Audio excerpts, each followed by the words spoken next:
I got a question the other day about how to calm a child that is dysregulated, particularly a child who is having a difficult time with executive functioning, so planning and organization during complex tasks. And this can be during academic assignments that tend to be challenging, like writing, or it could be during daily tasks.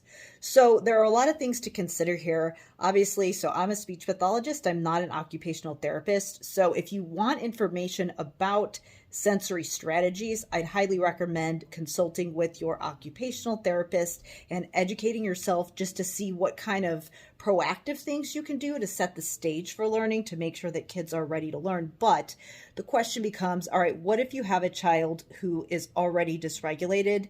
What should we do? So I wanted to share one thing that people do a lot, and this is something that actually makes things worse.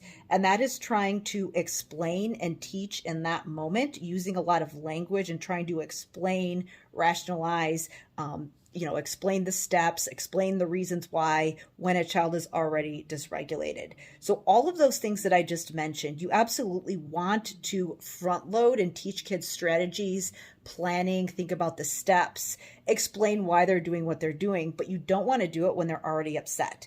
That's why things like front loading are so important. So while front loading isn't necessarily only a sensory strategy, you can think about sensory strategies and what needs to be in place as far as supports within the context of front loading. But when you're front loading, really what you're doing is that you're planning and preparing for situations. And this is actually something you can do preventatively to get ahead of some of those things that are dysregulating. Because if you have a child who's going to go into an environment where you know that there are going to be things that are going to disrupt them from a sensory standpoint or just make them dysregulated because they're frustrated, what we want to do is think about those things in advance and plan ahead for them. Prepare kids for those situations. Give them strategies that they can use independently so that they can understand what they need, so that when they grow up, they're eventually able to put those supports in place for themselves. So one of the primary things that you want to remember is that when a child is already dysregulated, you don't want to teach those strategies and do that front loading there.